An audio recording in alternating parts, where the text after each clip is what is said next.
Let's see what he's got in store for Dark here as we begin this best of 3. Right now, Dark versus Haas. Introducing our players. In the bottom right, in the blue, he is Dark! And his opponent in the upper left, in the red, he is Haas!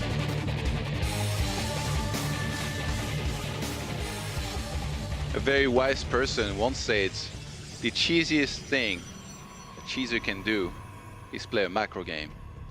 And That is true. We've already seen Haas kind of try for something like that, but it didn't work out in his previous series, so I definitely would like to see him back to, you know, his proxies, his massive oracles. That's right. His shenanigans. Know your roots, man.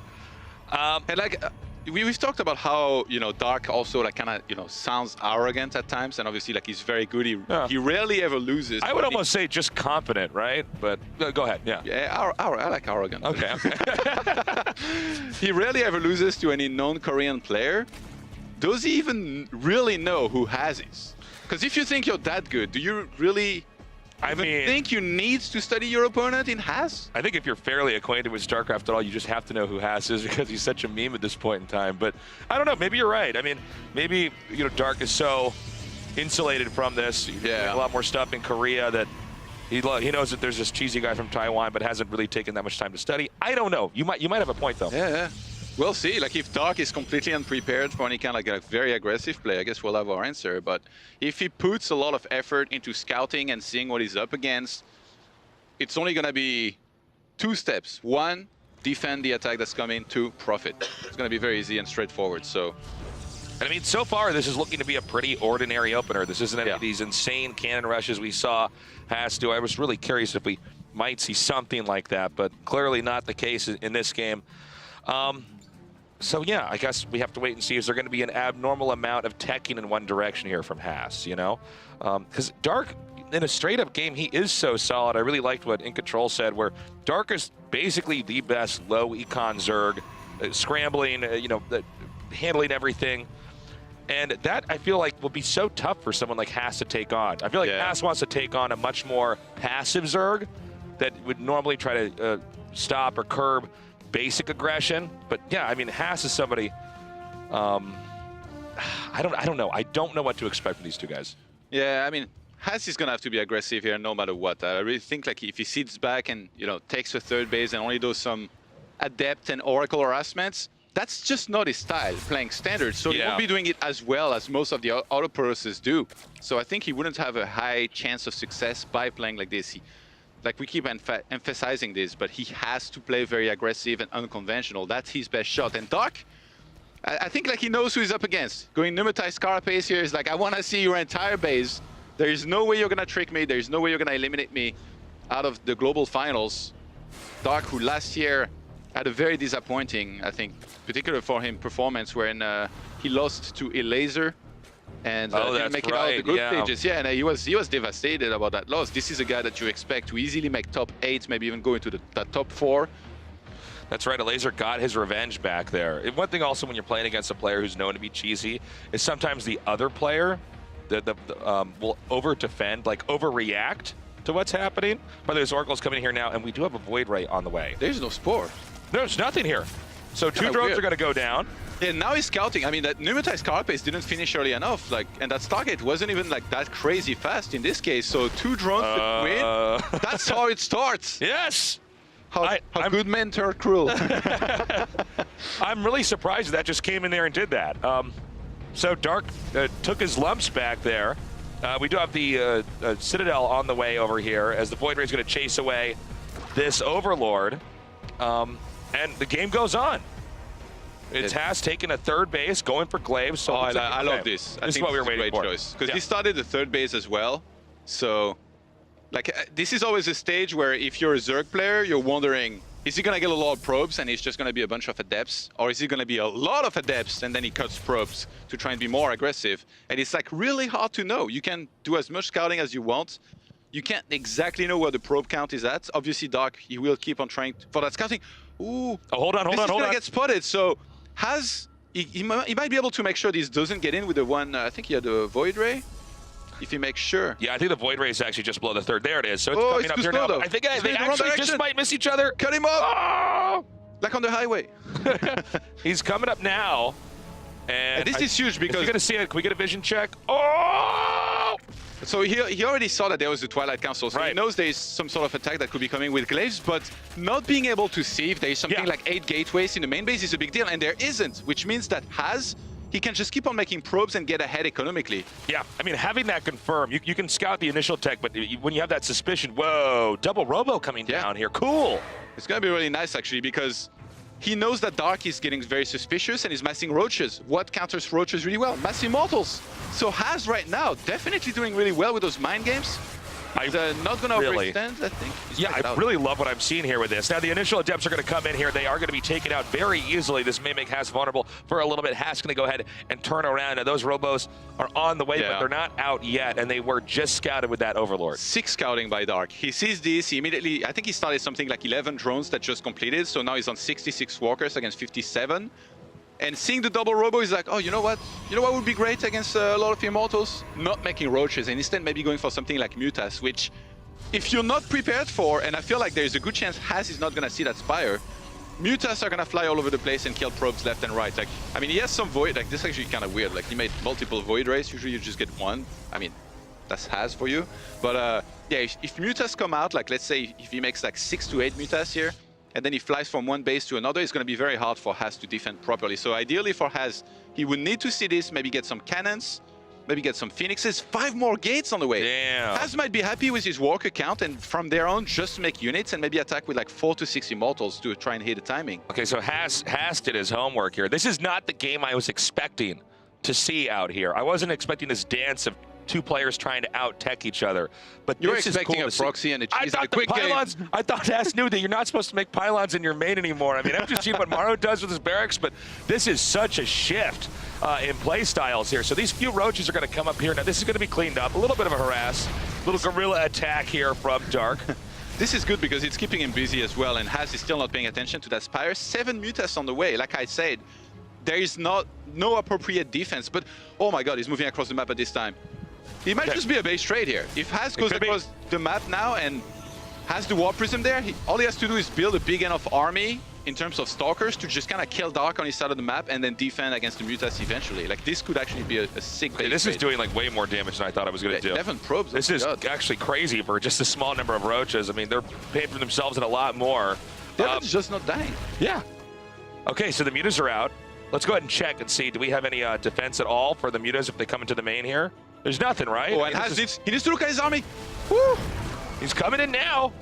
Okay, so Dark's going to try to get into a position, try to deny this. Now, Has is going to lose all of his workers here, so it's just important that Has does damage as quickly as possible. This is it. He has to go all in, I think. Like, he has to keep force-fielding these units. He gets a lot of roaches here right off the bat. Look at Corrosive Bite. Oh, my god. The Void Rays go so low, and there's so many Queens already ready there to basically snipe them. That's an unacceptable number of biles to connect with the army. And already these Mutas are cleaning up so many probes. Now, Has still has a lot of workers overall. It's still 57. But I just don't think this main army is going to be able to do anything. Yeah, he's trying to make something happen here across the map. This is Has his best chance. He's just going to call GG. There's too much. Damn. Okay. Not the game I expected. Maybe the result is not surprising that Dark takes game 1, but Has going for not really a very cheesy build at all. Yeah, I mean, he did invest a lot into that big attack here that he was going into. And here's the thing, he didn't have a forge, so he didn't have any upgrades, and also he had no possibility of making any cannons. So immediately when he saw the Mutas, he realized, that's it, I have to go for it. There's no way I can go home and wait, because I'm already going to lose like, what, 10 to 15 probes, and then I will be too far behind. So I like the choice of attacking is just, he didn't have enough, and those roaches, to be honest, that's what really started things going Dark's way here in this game. The roaches kind of sneaking in and sniping a bunch of probes, even though they were traded for it. I mean, Has to get this far already here. The WCS Global Finals. He's 1 loss away from disappearing. Now, we've known about Has for years, right? But his big breakthrough was in Valencia. He got to the finals. Yeah. I mean, after upset, after upset, after upset. Which nobody would have predicted. Maybe except Artosis, but yeah, even a broken clock is right twice today. So. That was the Bizarro world where he was right this time. But, I mean, he's here now. Okay, so, like, if you're Has, what do you do? Do you do that cannon rush? Do you do that cheesy play? Because this isn't, he might not get back here ever again. I hope he does. What do you do if you're Hass? You're the cheesiest player of all pro gamers. I like the way he played it, to be honest. It's just the execution and the defense against those few roaches, which I feel did way too much damage when they shouldn't have. That was the big problem there. All right, guys, we're going to go into game number 2 now. Dark versus Hass. Right now, Dark with a 1-0 lead. And introducing our players. In the bottom left, in the red, our Zerg player from Korea. He is Dark. In the blue, even. Did I say the red? I was testing you. Well done, Todd. I passed. You're staying on your toes here. In the upper right, in the red from Taiwan, he is Hass. The winner of this will move on to face Showtime. For Dark, it would be a rematch. The rematch curse, man. Everybody's thinking about it. Showtime tweeted about it. It's always so worrying. You know, you already beat someone. Thankfully, we don't have extended series here, so it'll just be a straight best of 3. Okay. That's a gateway, Hass, not a forge. Okay. Yeah, everything's looking normal. I guess you're going to play like everybody else so far in the first minute. Honest, like I said, like last game, I kind of like the build that Hass went for. I feel like he was doing well. Like he prevented Dark for a long time to make as many drones as he wanted, but Dark was so on point with the scouting. Just pneumatized Carapace early on, kept on sending in Overlord, scouting perfectly. Well, scratch that. Forge. Okay. So I guess he has to cannon the second hatchery here. Yeah. He sees that he's hatchery first. He's gonna go for it at last here we second. go. Is it with the Zealot though? No, it doesn't start one actually. Just straight cannon. Okay. Buckle up, boys and girls. It's cannon time. And we saw SOS try for a similar cannon rush earlier, but he didn't close everything off. So then the drones kind of killed everything when he played against Cyril. Hass is like, no way. You're not getting in there. Those cannons are going up. That hatchery is dead. There's nothing you can do about this. So we've seen a robo push, or a mortal push with a robo behind this. Let's see how he does it this time. Now, Hass is the best cannon rusher in the business, okay? He's a genius. He figured out the cannons don't cost supply, okay? If they did, how much supply would he have? Woo. A lot, man. And he's going to try to do it right here, right now. Now, I don't see any drones on the map at all. And the idea here is you need to obtain vision of the high ground here with this second probe that comes in. Yeah. He's going to make that final on the left side here in the corner, perhaps. Okay, Roach right, and double gas already for Dark, who's going to be getting a raw Roaches, maybe some Ravagers, and he can do a counter push if he wants to, maybe after killing these cannons and then re-expanding. Here's the thing. Hass is a master at this kind of game. A lot of protos sit here, they'd be like, oh, I'm killing a second base. What should I be doing? Well, just expand. But the thing is, if you expand right now, you won't have enough units to deal with the counters. So Hass is already thinking ahead. He's like, you know what? Let me just grab a Stargate. We get some Void Rays maybe that will really help. I really like the way you put it. It's like he acquires the territory of the second base without utilizing the minerals there yet. He doesn't make a nexus there. Okay, so it's onto one base. Oh!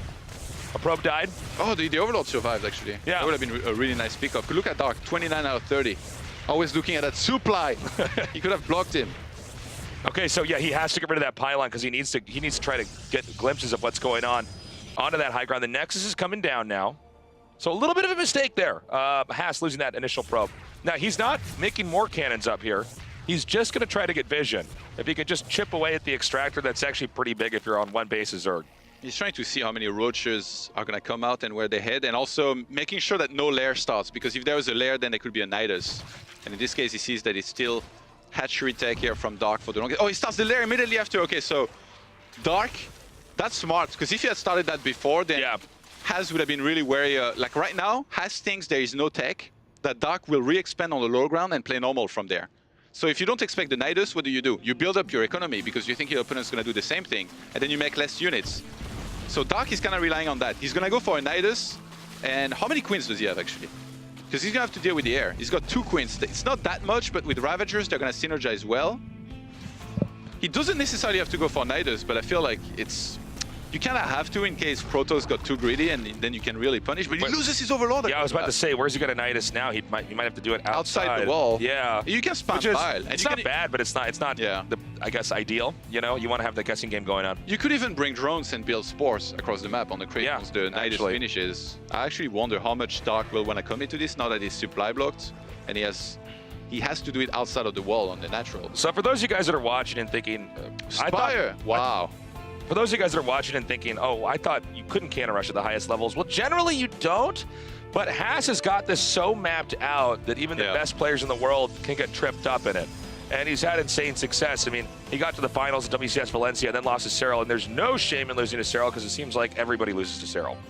Wow, the Spire, like he's gonna have so much gas actually. I think like this has to be for Mutas, I'm guessing. Like Dark loves his Corruptors, but I don't feel like Corruptors here will be that great because he would kill the air units of Haz, but then Stalkers will be able to defend if he tried to snipe like a Nexus or something. The Mutatech's really interesting because... Oh, second target! No way. He was gonna go... I think he wanted to go Mass Oracles. I think so, but he's gonna inadvertently see the Spire over here, right? Oh my god. Okay, damage coming out. Did he see the Spire? Can I do a vision check? He might be able to suspect it because he sees no units. Well, there's a layer here, and with the lack of roaches. And will Haas really win a map? Will Autosys be right twice in the tournaments? I don't know, man. Like the clock is twice a day? The broken clock. Okay. Oh, now does he see it? Oh! He doesn't see it still, but he's still making Oracle. He still has 2 Stargates. Yeah. He still has 2 Stargates. I mean, that is the answer to the Mutas. Yeah. We're just waiting to see Phoenixes come out here because he's still, dude, Oracles. He's still making staying the course, by the way. He sees Oracles. He's like, well, those Mutas, they might be able to snipe some of these guys. I need to kill Probe. I need to make something happen. I'm behind right now. The other thing too is I'm not sure if Dark is 100% sure that he hasn't seen anything. 30 walkers to 44 tasteless. Like this is terrible for like Dark is gonna have to make a miracle happen with these Mutas. And oh my god, he's gonna spot them early. Okay, sure, that Void Ray is dead, but the information. The production tab, 2 Phoenixes immediately is getting more gates as well. No, wait, where are the Oracles? They're just flying out? Yeah. Okay. I'm wondering if he could try to counterattack or something in there, but instead he's got his 4 Oracles total staying back. Oh my god, and he's getting shield batteries as well in the middle lines. Like this is just... If Haz doesn't suffer like insane damage here, he's just gonna be so far ahead. And he's already got 2 Phoenixes? Oh my god, this is so bad for Dark. What is he supposed to do? He can't even escape against this. Like those Phoenixes are gonna chase him till the end of time. Okay, he's trying to micro him. He needs to get back to that battery, though. And it looks like he might have zoned him out, so it might be a little bit more up to the Roaches and the Ravagers on the low ground to try to come in here and poke. I mean, the Phoenixes are already getting to the area where the Mutas have basically been countered. So honestly, really well handled there by Haas. Wait, does he really have to kill his own gateway to get out? Yeah. I guess he does have to expend one more time. This is not a build where it's easy to calculate everything for the future. A 3rd Stargate! I mean, he has to know that there will be a transition, which in this case is going to be into Hydralisks. I feel like... And a fleet big... No. Oh my god. He just build. doubles down. Roddy was right all along. Does he even have Warp Gate, actually? Oh, this game's so weird. No, he doesn't have Warp Gate. Okay. It's a Roddy build. You watch his Roddy stream regularly. I knew it, yeah. On the daily. Okay, he's coming in here now. Now, the Mutas have been countered. There are Hydras about to hatch, and uh-oh. Is there anything to defend? Oh my god! Oh my god, this is so sick. This is so sick. He's just gonna lose the hatch. In fact, Dark just gives it to him. Dark is just looking at this like going like, what the hell is going on right now? I got to the World Finals years ago, and here I am now. Ooh, the recall. I like this, because he's gonna be able to chase those Mutas. Yeah, I mean, those Mutas are toast. Yeah. They're not going anywhere. The angle they're coming at, I don't think they're gonna be able to bank to the left here. Dark's doing a good job. He prevented the 3rd base from going up with some of his units just a moment ago, but yeah, those Mutas are gonna die. Now those Phoenixes, like, Dark is gonna need an insane amount of Hydralisks, and he doesn't have the economy to keep on like making them and keep up with Haz's economy and tech. Like 57 probes to 45 drones. This is basically what Protoss dreams are made of. So crazy. So Haz, after losing game 1, he shifted gears. He's now going into a super crazy cannon rush into wacky tech style, and it seems to be working. And there it is, the 9-minute warp gate timing. He made a second cyber core to stop warp gate. I'm actually disappointed. You don't need warp gate. Just go mass air. Okay. The Phoenixes are getting to an almost insurmountable number. And like most Protosses here, they will already transition into carriers, I think. But Haz somehow, he's like, it's almost like he's got a challenge. He's like, I'll only make Phoenixes. Oh, okay, no. So Twilight Council and Forge. So that's why he went into Warp Gate, because he's already got a bunch of gateways. So I think he's going to want to transition on the ground into maybe Chargelot and Archons to really deal with those Hydralisks very well. I feel like if Haz wins this, he's going to get a special achievement inside the game that he knew was there before. You know, it's like, the Haz reward. That's right. Okay, The Phoenixes are looping around now to the bottom. Now, Dark, tempo-wise, has been completely uncomfortable from the start of this game up until now. The Zerg is supposed to outgrow the Protoss. The Protoss has stayed even with the Zerg, but kept it on very rocky tech. So the problem with Dark is also that he has no idea that there is a transition in the works. He might think this is just pure mass air into carriers, so he's massing Hydralisks. And if Haz gets a good amount of charge loss on the ground, Hydralisks are terrible. Like those Phoenixes, they will synergize to it. But Dark is very good at pushes, especially on this map. I think if he knew that there is a charge loss transition, either he would do an attack before there is too many of them, or he would get Banelings in support for his Hydralisks. And if he's able to eventually realize that that's happening, I think he might actually still, have a shot in this game, but it's not looking too great right now. I feel like if Dark just kind of sits back and plays normally, it's going to take a massive throw from Haz to lose this one. Which again, we've seen in the back, like we're entering the territory here. Yeah. You remember what they said on the couch? Like when we go up to 3 bases, that's kind of like when Haz is supposed to lose, but he's done such a good job this game of building up his work account and doing well that he's still technically ahead, even though he's behind in supply right now. Yeah. The Phoenixes are continuing to roam here. Now, Dark is getting a 4th base set up. That hatchery's almost finished. By the way, Haz is actually sneaking a Nexus in the bottom right corner of the map here. And I don't know if Dark's going to check for this. Because again, this is actually not where Protoss is supposed to expand. In theory, you're supposed to take the base just left of the main. But the fact that the Phoenixes are out and can deny scouting, Haz might just get a freebie in the bottom right. Yeah. He's got a lot of upgrades going, actually. He's on triple forge? Wait, what? Yeah, he's getting Excuse me? What is going on? Triple forge? I don't know, man. When do we ever see this? I don't know what's going on. This is so crazy. All right, he's coming in here now, taking out a few more drones. Yeah, this is great. Actually, if he can do a lot of flybys like this just to catch up reinforcements, that's so many Phoenixes. Like, look, he's going to kill so many drones. Okay, he's coming through now, doing a lot of damage. He doesn't kill the drones. He would have killed like 10. Come on. We supply block Dark, though. Oh, careful. Oh, that's huge. Takes out so many Phoenixes. And actually, this might trigger an attack. This was a big pick-off here. Dark might be confident enough to go for an attack. His supply block right now, he's getting 3 more overlords. Plus 2 missile is not going to complete before the attack happens if he goes for it now. Hive now starts as well. Okay, there's so many of those, by the way. All right, a few of the stasis wards are going to be set off to try to sandbag the push that's coming up here from Dark. Sandbag, huh? You like that? He's coming up. I don't. Can we get a clear shot? Can we zoom out? Actually, where's the army? Okay, here it is. Okay, he's going in there. Honestly, Dark has so much, but there's charge loss and Archons on the ground. Guardian Shield's gonna help a lot. He's coming in here. He's continuing to push. So many Hydras in the back. The Phoenixes with the pickups, but ultimately Dark has too much. He continues to close in now. I think this might be the game.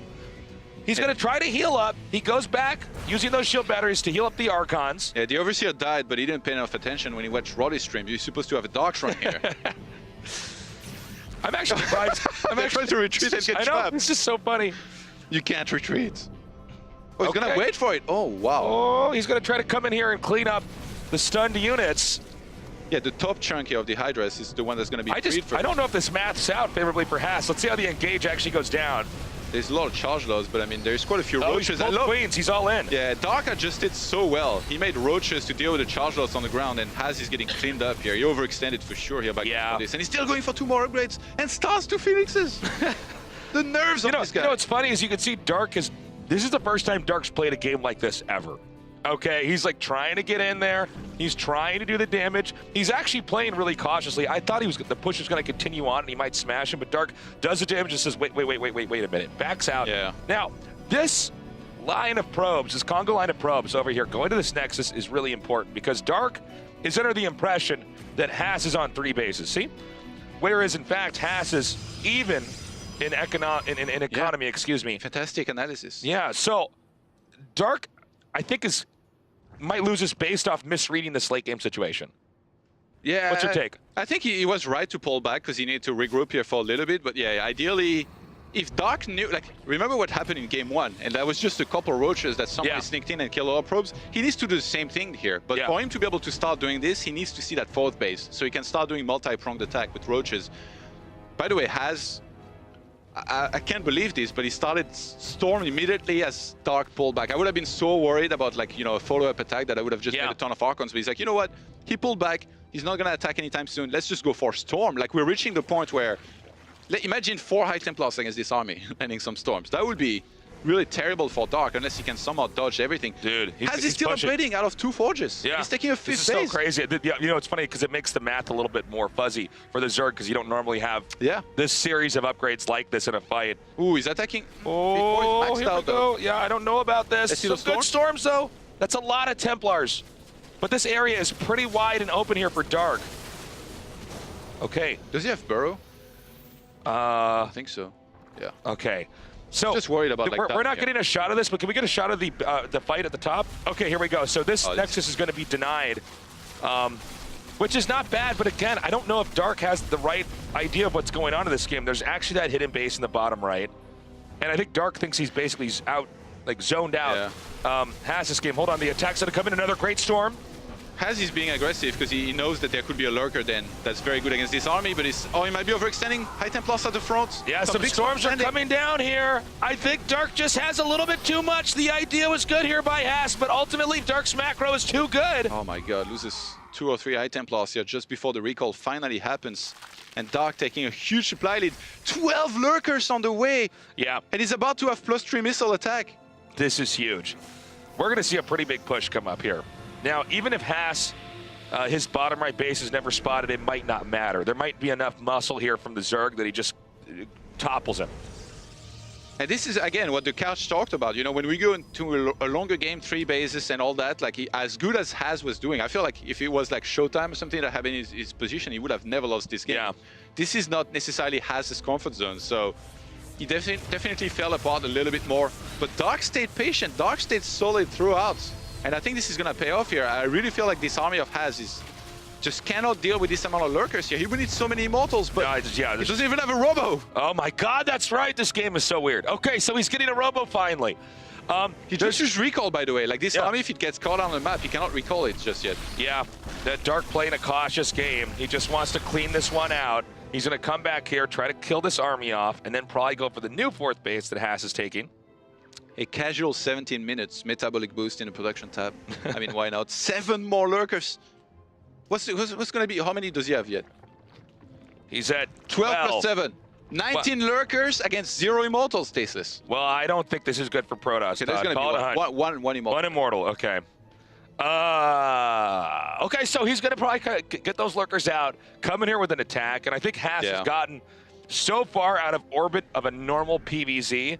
He was holding his own against Dark. By the way, Dark, a WCS global finalist, but Dark just had an answer. Yeah. The game started with a cannon rush, but it just seems like Haas can't hold his own against the macro, the decision-making in late game against Dark here. And I think Dark might be able to go for a huge siege with the lurkers. The question is, does he go for the 3rd or the 4th base? I think the area around the 3rd base might be better for that, but he's got a lot of creep around the 4th over there. So that's also a lot of vision for him to really set up very well. How many immortals is he up to? Like 2 right now? Probably 2, right? 2 or 3? Okay. This is just so terrible. He's coming up here, and I mean, this is just going to destroy anything that touches the ground. Ouch. Wow, nice dodging by those Templars. Scary moment for those dudes. Okay, so the Nexus is going to go down, and I think we're going to see a slow and painful death here for Haas. Yeah, I mean, you just can't fight this army. He would need to come in from like multiple angles, have way more immortals, and they bro so fast with that. Look at this one immortal. He's like, I thought I countered lurkers. Okay. Why they're numbering so much? Could use some help here. Team. He's getting these lurkers broed over here. A nice angle here by Haas. And let's see how Haas's counterattack goes. Yeah, that's not bad. I think he killed like 3 lurkers, so just 16 to go. And attack at the bottom here. Nice spines, actually. They're going to tank a lot of damage against these charge lots and Archons, but the siege on the other side, like, Haas's bases are going to die so fast, and he still can't engage at all against this many broad lurkers. 15 left in total. Even though we see blows being taken on both sides, if you look at the supplies here, it's Dark over. They're not even revealed, so he can't even pick them up with the Phoenixes. There's nothing he can do here. So look at the supply, Tasteless. It's bad, man. It's bad if you're Haas. And I think at this point in time, we're just seeing Haas digest the loss. And I guess it's going to be a 2-0. The cheese, it did not last, man. Haas, his style, it really, GG, his style made a huge splash in the scene, but it cannot hold up against a player like Dark. And so that is the end of Haas's story here at the WCS Global Finals. And we'll get a rematch, Dark versus Showtime. Hell yeah. It was a great series previously as a decider match here in this group. I'm glad that Haas at least went out using the style that got him here today. Okay, he tried doing something unorthodox, at least for what we're used to seeing him do in game one, is play more standard. Yeah. But then in game two, he said, okay, back to the basics. Let's do the cannon rush. And it worked. Anyways, yeah, it's unfortunate he wasn't able to close it out at the end there. Okay, so let's see what's going on the couch. The reactions. Guys, how's it going? I want that to be a graph. Won't be a half series without some wackiness going on in the end, but Dark does prevail here with a 2-0, making sure he advances on to the decider match. Guys, that was all over the place. Yeah, I gotta say, though, like my prediction was correct in every way except the technical way. So while it was technically incorrect, it was theoretically correct, it was emotionally correct, it was realistically correct. He had him that second game. It was close, but not technically correct. Not I think is the technically most correct. important part of all of that. Who are you to judge the value of which correctness is the most important? I am the WCS Global Finals host. No questions. You know, it was funny in that second game. I think there was a moment when he forgot to make warp gate research, which you can do consciously to make a void ray. Yeah. You want to get that out faster, and then you forget to add it on after that because So there was already this, built. Yeah, I mean, there was a moment where it was looking kind of With good. 4 gates. Well, the thing is, I mean, it would have been okay if he transitioned into ground smoothly. What happened there for Haas was he realized after putting the gateways down, he didn't have warp gate. Panicked, made a second cyber core, started adding an extra third Stargate, then went back to ground much later. And it was this kind of, am I going Phoenix and air or am I going ground units? And I think if it was a smoother transition into ground or stick with the fleet beacon, go the carriers, either of those I think would have closed that out. I mean, mathematically, he was far ahead in that game. He had extra bases, extra economy, blocked the muters Extra really forges. well, took out the third base with the oracles. I'm not sure if the triple forge was the best investment, but His upgrades looked nice. They did look good. But Jeff, you almost looked annoyed there for No, I mean, real quick before we go to the interview, I've been very harsh of Haas, but I think what he represents that's really cool is that off the idea of ingenuity and execution and not being afraid to get off the beaten path, he qualified for the biggest tournament in the world. Absolutely. Yes, he was a lamb to the slaughter here. He faced some of the absolute best players on planet Earth, of which he is not, but he had his time in the sun, and hopefully we'll see more of him next year, and he's a great mind. He takes it calm, cool, and collected, and he plays his game. And I think there's a lot to be respected and admired there. So Dark advances predictably, and we're going to hear from him in a second. But my hat's off to Haz. It's really cool. He plays to the beat of his own drum. It doesn't always work out, but it's a cool story. I think a lot of us echo those sentiments. Let's head over to the interview now to hear from Dark. Thank you very much, guys. Hajin here with Dark, and what a series we've just witnessed. I mean, it was a bit weird. So let's talk about the game. So in a PvZ, we don't actually see a lot of void rays. So what did you think when you saw it? 우선 축하드리는데 이제 경기 얘기를 바로 할게요. 1세트 때도 그러고 2세트 때도 그러고 하스 선수가 공업 표기를 많이 썼는데 왜 저그전에서는 토스트를 잘 안 쓰잖아요. 어떤 생각이 들던가요? 아니나 다를까 역시 하스처럼 플레이를 하더라고요. 그래서 좀 이상한 걸 준비해 올 거라 생각을 했는데 좀 이번에는 그 이상하기만 하고 좋진 않았던 것 같아요. So as I expected, it was Has, you know. So I knew he was going to come out with some weird build. And this time, indeed, it was weird, but these builds were not good. And so let's keep talking about game 2. We were a bit confused while watching this game. I mean, so many upgrades. Like, tell us how did it look from your point of view? 2세트 때 저희도 뒤에서 약간 경기 보면서 이게 지금 무슨 일이지? 약간 이랬는데 어떠셨어요? 박용 선수가 봤을 때? 토스라는 종족에 오늘도 한번 또 놀란 게 저렇게 게임을 막 해도 게임 플레이가 되는구나라는 생각이 들었고요. 제가 좀 많이 불리했던 것 같은데 이겨서 좀 다행이었던 것 같아요. So game 2, and what I thought is like, as I always thought, Protoss, you know, it's a really good race because even though you play like this, he was ahead actually, and I'm pretty relieved that I still won this game. And you recently joined Ghost Crew with Classic is there too. Do you guys practice together? Especially your next game is against a Protoss Showtime. So how does it go? 최근에 고스크루를 들어가셨는데 이제 김도우 선수도 있는 팀이잖아요. 이제 연습도 같이 하고 좀 친하게 지내시나요? 일단 뭐 도우 형이랑은 워낙 옛날부터 같은 팀이었기 때문에 원래는 좀 친하게 지냈고요. 연습은 뭐 자기 스페셜이랑 해야 된다고 안 도와주더라고요. 그래서 거의 그냥 남남인 것 같고. 근데 제가 이번에 팀을 들어가게 됐는데 또 16강에서 떨어질 뻔한 위기잖아요, 지금. 그래서 좀 불안한데 아직 컨디션이 완벽하진 않은데 최선을 다해서 올라갈 수 있도록 하겠습니다. So I'm with Classic in this team, and we've been close from a long time. But actually, in this tournament, we haven't practiced a lot together because he's focusing on his game against Special, so he didn't really help to practice against Showtime. And for me, so I just joined a new team, so I really want to go to advance to round of 8, and I'm in a really risky situation here. So I hope it's gonna be alright, and I hope it's gonna be alright for you too. Congratulations again. It was great talking to you, and back to you guys. Thank you very much. That's right, Dark. Going on to the decider match later on. And, you know, overall, he's going to be going up against Showtime again. It is a match that he was not victorious in earlier on in the group. And that has got to be weighing on him a little bit going into that next match, I think. Yeah, I mean, whenever you come back up against an opponent who's taken you out 2-0 and you know, it's not like it was one-sided easy matches for Showtime, but it was a decisive series of holds, and that's what it was. You know, Dark was trying to break him, and he couldn't break him. And Showtime kind of had some almost fighting words in the interview where he said, well, I feel really comfortable because I feel like I just have to defend and survive.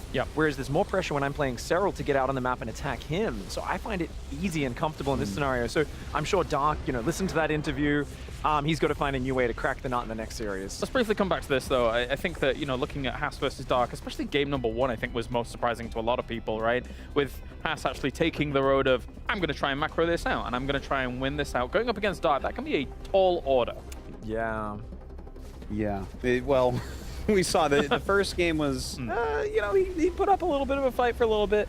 Dark had to go get those cheese mutas, though, guys. I mean, what is this? What is this cheese? He didn't have any air defense, and mutas just fly in. It's like, oh man. It's trying to be silly. It's like 2 boxers though. Yeah. Like it's like a free fight, like it's just a show match. One guy's like an actual grizzly bear, and the other guy's like 120 pounds wet. And he's like, I'm actually just going to stand up and box him. Is how I'm going to try to win this. And everyone's like, what are you going to try to do? I'm going to punch him until he goes down. We're like, okay, you go for it, man. And that's what happened this series. I mean, Haz, like I said, my concern for Haz going into these series was he was like, I have to try something different from what I've been successful with in order to have some more of that success. And it's a tough StarCraft equation that a lot of us face.